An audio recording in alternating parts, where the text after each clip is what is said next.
Just wanted to hop in for a quick update. Hagen Smith actually threw a no-hitter against the Cubs here.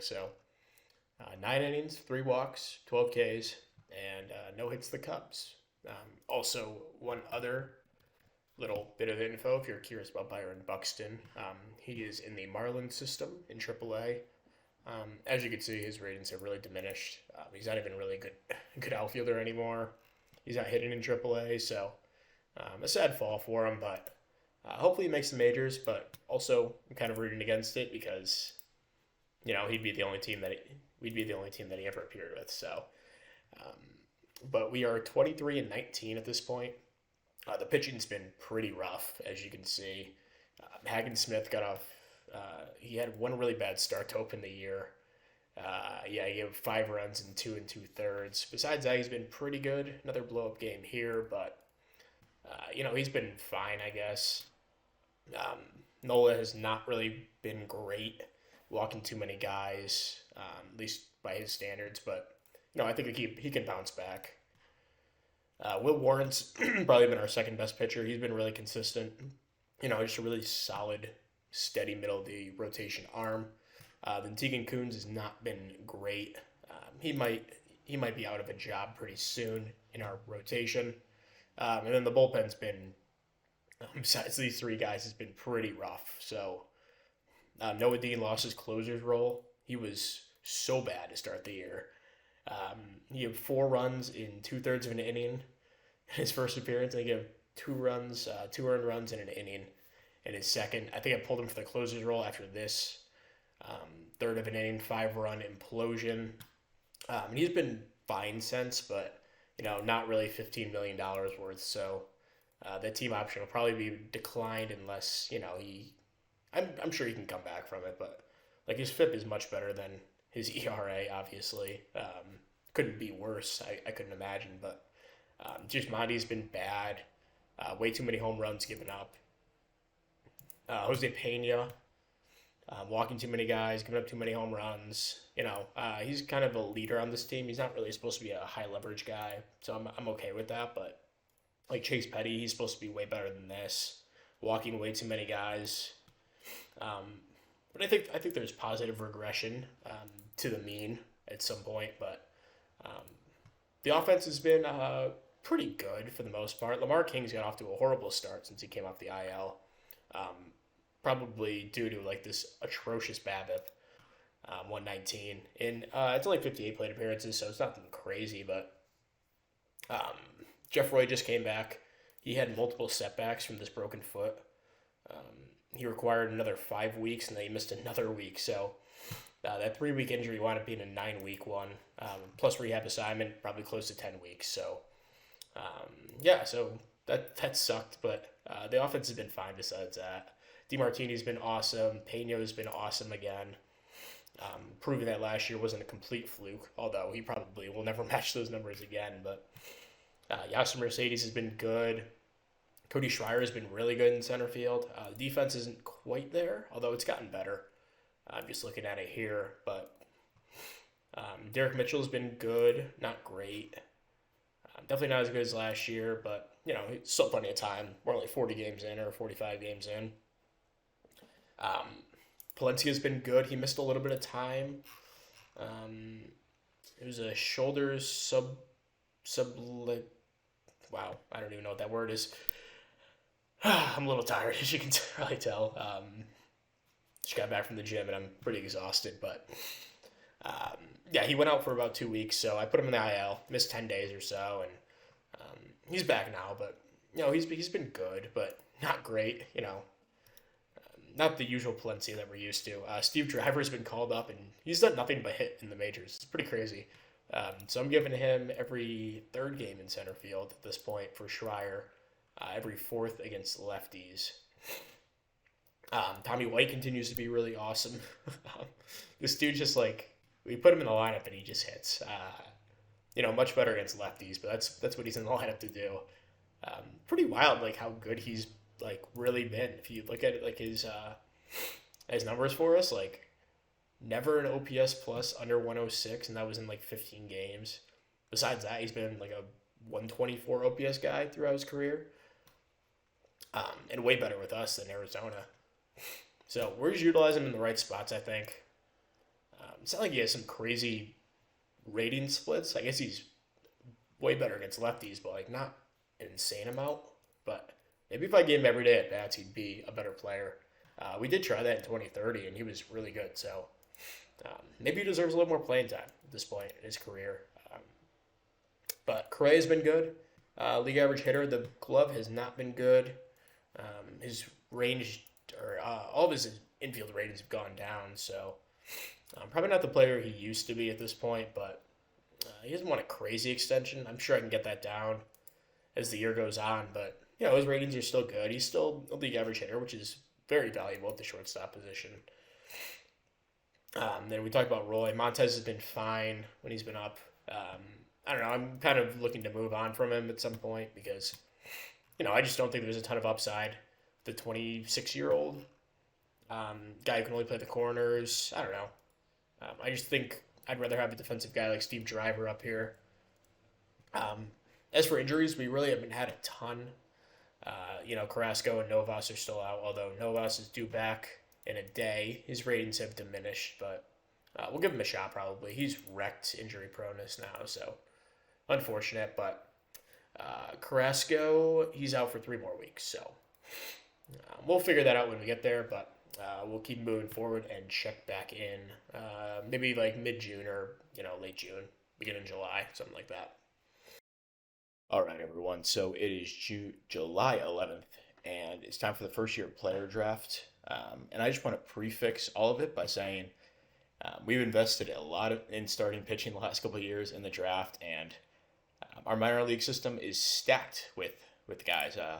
We recently called up Glazebrook to be a reliever. He's walked so many people in 2 games, but I have good hopes for him long term. But look at all these like starters that we have in our top, whatever this is, 20 prospects. We have like 1 hitter maybe, who's down in A ball, and then Sodden, who's almost ready for the majors. But then like Skylar Kipp is kind of actually he's hitting well now in the minors, but it took him a while to get up to the speed of a pro ball. But we have so many freaking pitchers in our top prospects, and this is one of the best drafts I've ever seen. We'll get to that in a second, but we got Kevin Hood, mostly outfielders down here.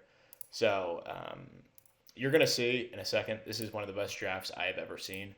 We have the 28th pick, and we have the chance to take like a generational talent. So there's a lot of good pitchers. This guy, Colette, I'm not sure how to pronounce that, but high work ethic, high intelligence.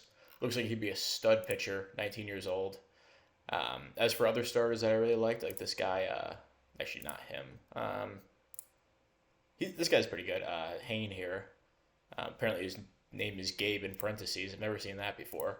And this guy, Tyrese Harmer, kind of like the profile that we've taken in a lot of drafts, but he doesn't really have an out pitch, so I wouldn't really consider him a first round talent here.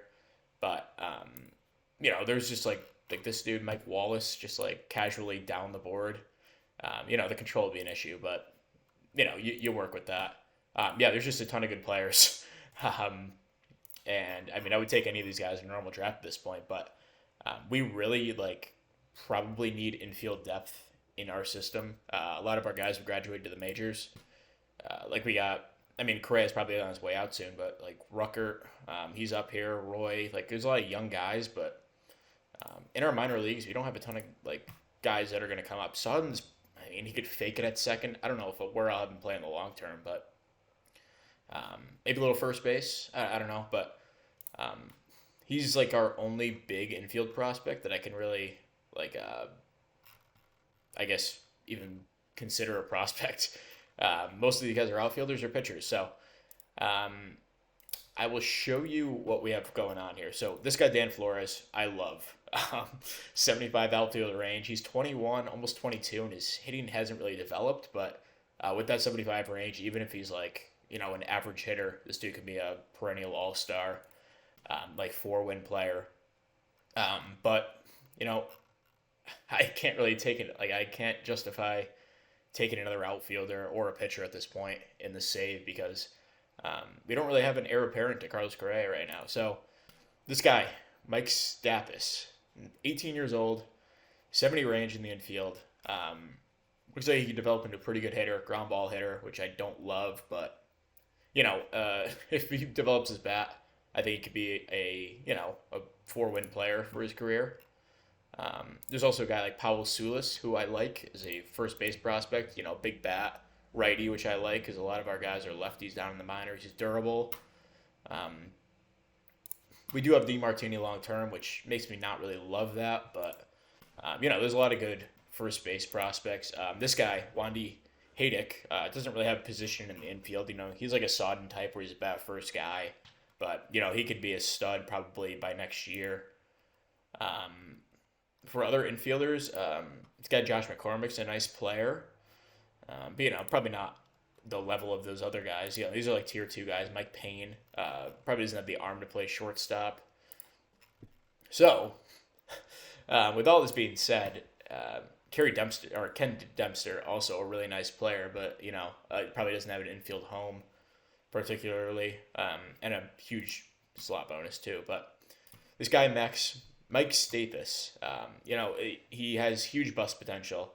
Probably won't be the majors for like 4 or 5 years, but he's durable. Really good high school hitter, which he better be if he's going to be a first round pick. A good amount of ability to grow. I don't like that he's not a leader, but all these guys can't be great personalities. And probably in any other draft, I'd probably take this guy. Colette, he's pretty developed for a 19-year-old. High work ethic, high intelligence, high loyalty, all good things to have. But we have so many freaking pitchers. Like it's getting absurd. Like how many high level guys we have. Like of our top, whatever this is, like 10 prospects, there's one hitter and all the rest are pitchers. And like all good pitching prospects too. Like we have 1, 2, 3, 4, 5 guys in the top 100. And we have the second best farm system in baseball. We've rebuilt it after being down to like 18th at one point. So I think I'm going to take this guy, Mike Stathis. Hopefully the heir apparent to Carlos Correa. Who knows? He could flame out and never become anything. But if Dan Flores is available in the second round, I might go him or maybe one of these pitchers. But he's also below slot, $3 million demand, which is very reasonable. So I'm going to take him. And I don't know if we don't have a supplemental pick, but I'm looking right now already some good players still here. Jeff Wickert, nice pitcher, but a fastball, sinker, curveball, not really up my alley. This J.R. Bailey guy is nice, 6-pitch guy, good variety. Let's see, a couple of catching prospects, not really catchers though. Andy Elliott's interesting, but maybe not a second round guy. Juan Medina, I like this batting profile, fly ball hitter with good power. Why the heck is that like that? That must be something. Oh, Puerto Rican baseball. Okay, that makes sense. That's why the PR is capitalized. I really like him. Maybe the outfield range ticks up to a 70, and he's like a really good center fielder. Good gamble to take, I think, at this point in the draft. There are a lot of great players, but I'm looking for the best of the best here. Really good reliever at one point potentially. Joel Clark, nice pitch mix there, but the changeup will probably never get there. Besides that, maybe not as good as the first round. A lot of the good guys went, but I like this guy, Jeremy Delorme, ground ball hitter, but good batting potential, high intelligence. Probably only a second baseman, third baseman, but not really an outfielder. I don't know. I like to go for toolsy guys in the first couple of rounds and then, kind of take some risks later on. This guy's a fastball only guy. He'd be a cool pitcher, but probably not, probably not there for me. Yemison Fruth, nice pitcher, nice hitter. Fly ball hitter, can play third base just fine, probably. Fastball slider, changeup sinker, ground baller, decent personality, not great. Cutter, splitter, curveball. I like that. High work ethic, high adaptability. $2.2 million. but another pitcher. I think I'd rather go for some big bats. Jeff Norton, I actually like a ton, even though he's probably not a catcher. Definitely not a catcher with 40 ability. But high work ethic, really good bat, line drive hitter. Um, but I think we have good catching depth too. Maybe not top guys, but it's good enough to get us through. Because I have invested a lot in that position as well over the years. Um, Bubba Anderson's interesting with the high stamina. All right, let's go back up. So I think the guys I was considering, maybe one of the catchers. Jared Bailey was interesting, but probably not um, another pitcher. So maybe Juan Medina, I think I'm going to go with. So, really good speed. At the very worst, he's going to be like, a really good backup corner outfielder. Hit really well in whatever high school academy this is. I'm for sure it's a good academy. I've just never heard of it before. And he went to University of Evansville. Oh, he's going to the University of Evansville if he commits. And has a fairly low demand, durable. I think this is the guy. So Juan Medina will be our second round pick. We have another second round pick for some reason. I'm not sure what that was. Billy Griffin, I actually like. I think I might have just skipped over him before. That was probably not smart on me, but I really like him too. Maybe throw some darts at some outfielders. Grant Simmons is a decent player, but probably just a corner guy, DH. Or maybe we roll the dice on like Sam Bellamy and see if he just develops into like a masher, and put him over at first base, DH. He actually has some pretty good infield ratings. He could be an elite first baseman defensively. He's from Stamford, Connecticut, as am I. Oh, not Stamford, but from Connecticut. So, I have a little bias there probably, but Sam Bellamy, fly ball hitter. I like him quite a bit. Chris Stevenson's interesting. Mitch Warren, probably just a DH. Josh Waterman, I actually like, a good all-around player, good work ethic. Can fake it in center field if we need him to. These guys are good to have, just like organizational depth, really good players. And let's see. So I think top of my list, I like this guy too, Benai, but he's not really a good outfielder. There's big discrepancy between me and the OSA. Those guys kind of scare me. So I think Waterman and Bellamy and Billy Griffin are probably my top guys. See what my scout has to say. Potential cornerstone player as a center fielder. So my scout loves him. And, that takes up to a 70 range, just like our the guy we took last round.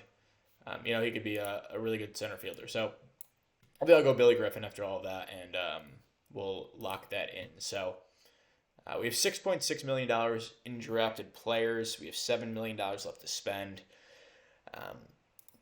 So I'll probably go with some, I don't want to blow away my budget signing draft picks, because that's not really great business, especially in the later rounds. So I'm looking at Jared Bailey actually has a pretty good hitting profile too, which makes me kind of want to take him. But, $2 million demand, a little steep.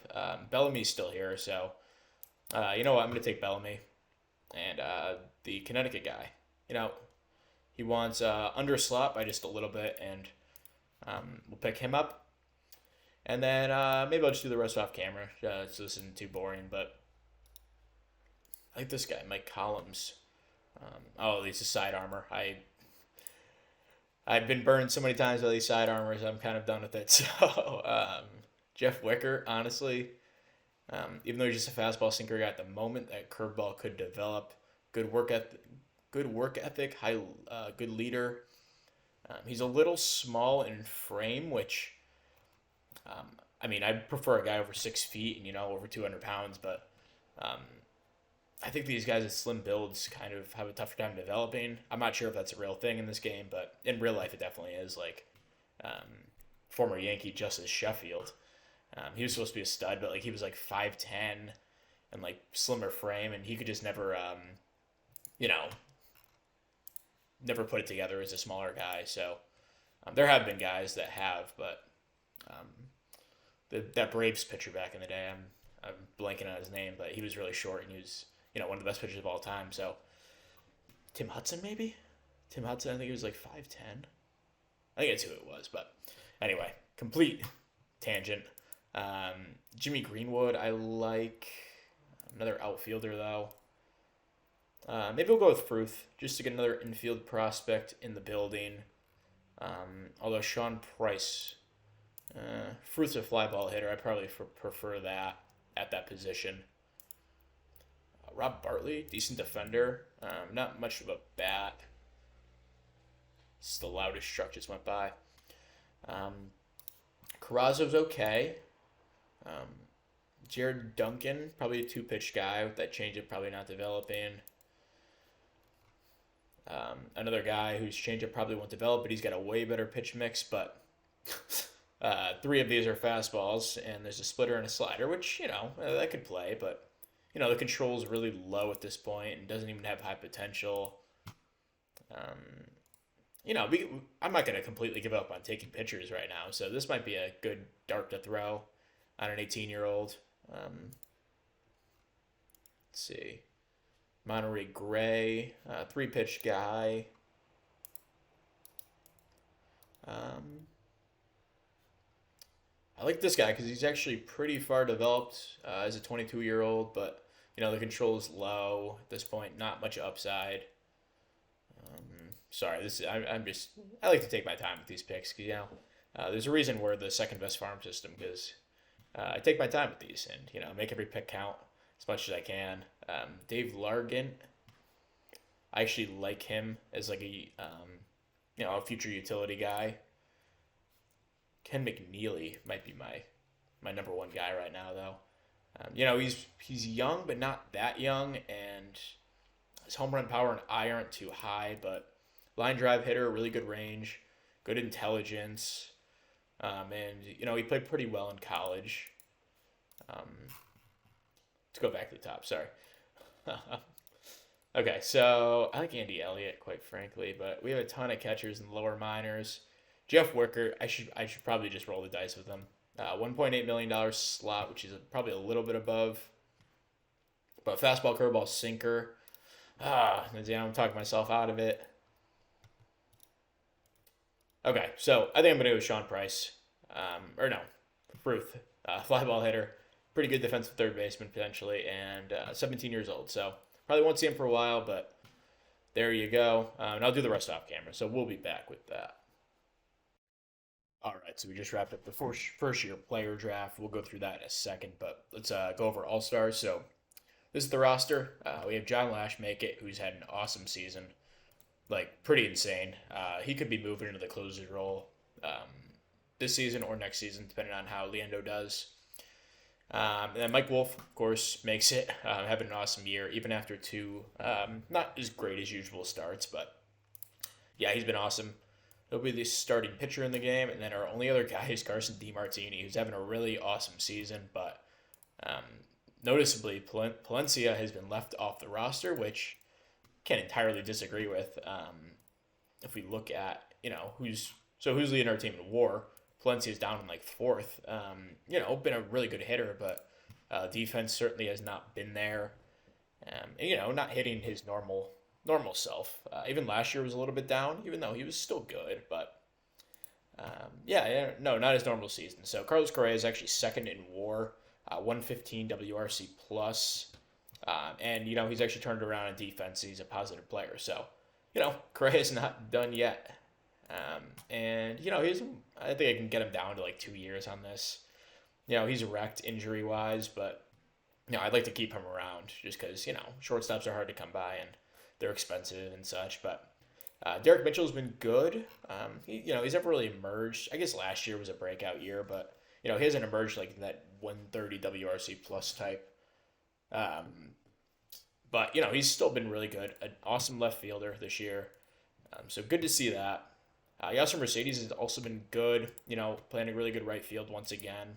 Not as good when he's pushed to center, but having a nice season. Probably not worth the money that we paid him, but whatever. You hit on some and you lose some. And we talked about Palencia. Ben Hoffman's taken, so we've been rotating him and Lamar King. He's now like the starter officially, even though they're just rotating every day. Having a really good year. Nothing like crazy like a couple years ago when he was 130 WRC plus guy, but he's going to put up 3 WAR, which is very valuable at the catcher position. Um, Cody Schreier has been really good in center field. He's actually, he's a positive villain rating now. He was in negatives for a bit, but I assume that's probably because he hasn't played the position before, and it's kind of the game's way of showing you like this guy needs to actually play this for a little bit. But 120 WRC plus, 1.5 WAR at the halfway point. I'll take that every day of the week from him. Really nice season. Owen Peno has cooled off after the hot start, and after the insane season last year. He could start losing some playing time at some point to Jeff Roy, but Roy hasn't really done much either. We may as well jump down to him. His upside isn't as high as it was at one point. He's 25 years old, almost 26. But he's still a useful player, and he's good to have around, I guess. And Tommy White keeps doing it. This dude's insane. I just put him in against lefties, and all he does is put up a 190 WRC plus.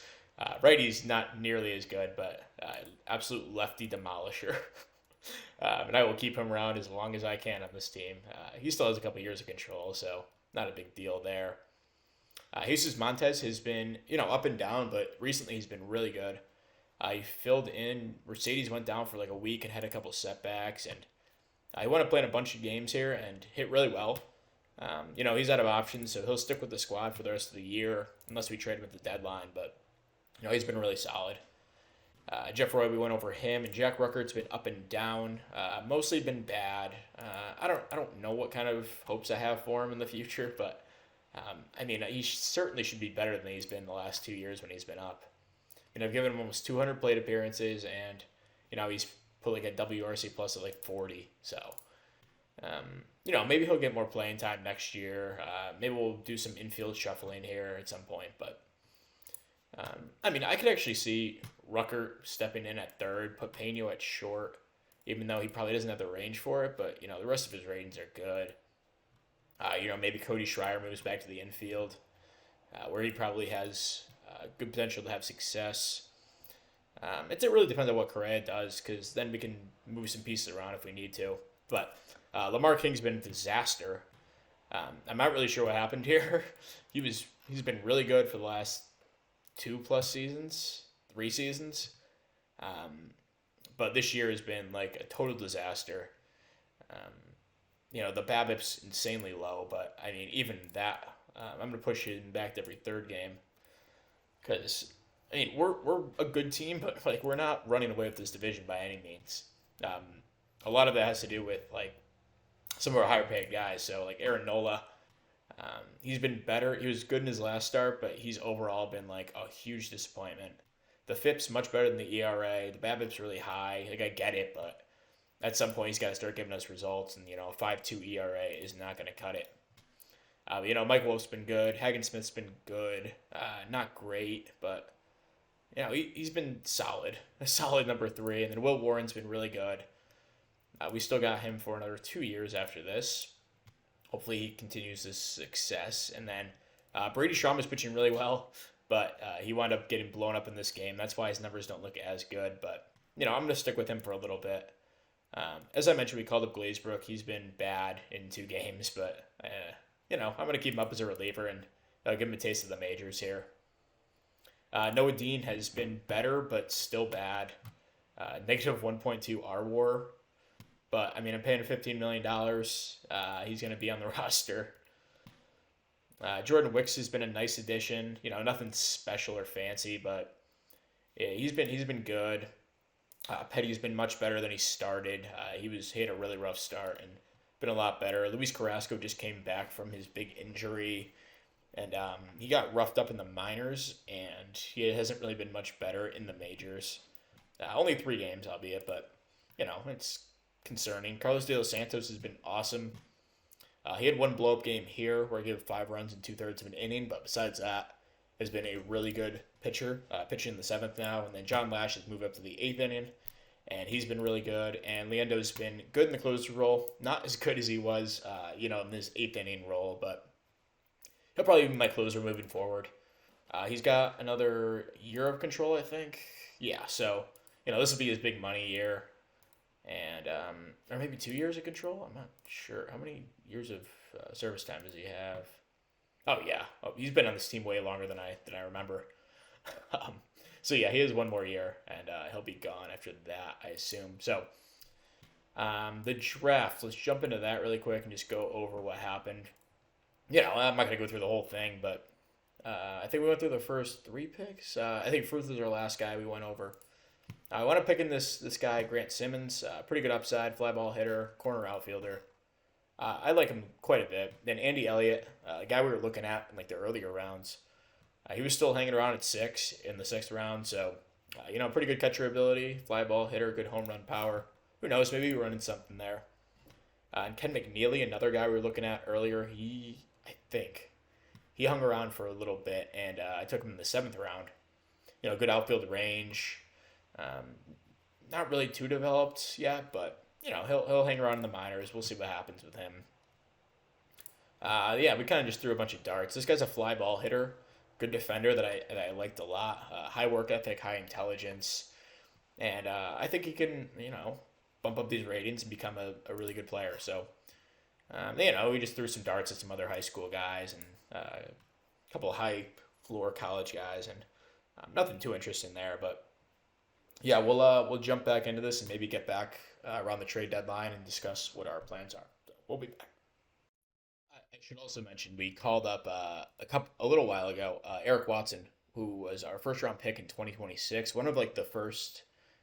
We went on a big run of taking pitchers in the first round a couple of years, and he was like the first guy, and he's the first one to make majors. So he was pretty good in AAA. I mean, these numbers are a little deceiving. I think the home run numbers are inflated, but. Um, he had been a pretty good pitcher, and so we called him up. Just give him a shot, and he was good in three starts. So then he got hurt for 5 weeks with a sore shoulder. Still the number 76 prospect in baseball. So he's on a rehab assignment. He'll be back, but I just thought I'd mention that we did call him up. I forgot the reason why. A bunch of our bullpen guys were just they were just horrible. Gismondi got sent down. Who's been better in the minors, but he was just like unplayable in the majors with the home run rate, and I sent him down because he had some options. We sent down Coons,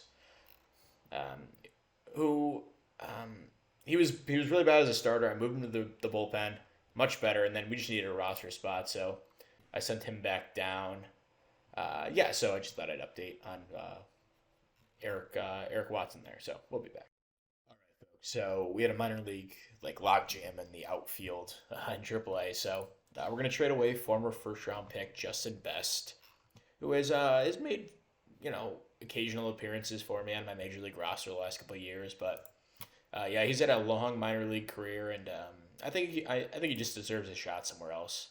Almost 28 years old, and we're flipping him along with Luis Carrasco, pretty long time reliever since 2027.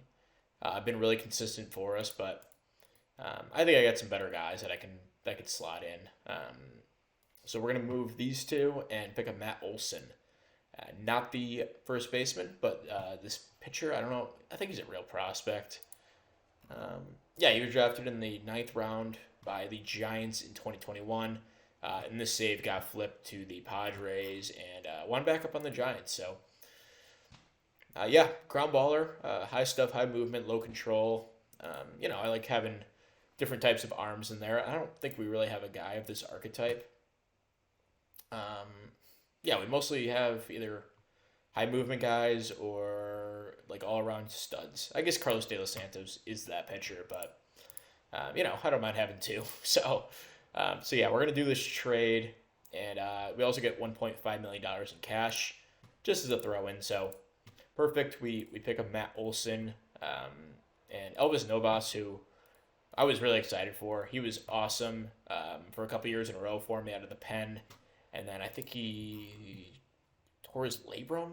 Tore his labrum, missed 13 months, and has come back. Has not been the same pitcher. We DFA'd him. He'll stick around in the minors, but for the rest of the year. But I don't know after that. Just a really sad story. A lot of these guys in the shoulders. So we'll add Matt Olson to the roster. And just as I thought we didn't have a lot of lefties in our pen, we now have just as many as righties. So I'm happy with this pen. This looks pretty good to me. The starters, we probably use a fifth, but I might trust Glazebrook down the stretch to take over that role. But yeah, we'll see. Yeah, we'll be back. Another trade or when something happens. All right, so there wasn't too much else on the trading block that I really liked. So I think we have some pitchers coming up, and I think we'll probably just roll with what we got and take a run at the with this team here. So Eric Watson's back, and hopefully he can ignite the offense. If not, um, we also have one of our top prospects, Mike Carson, coming up, as well as Glazebrook down here still. So I think we're in good shape, even if we're not going to make a huge external upgrade or anything. But so yeah, that'll wrap up the episode. Thank you for watching, and we will see you guys next time. Goodbye.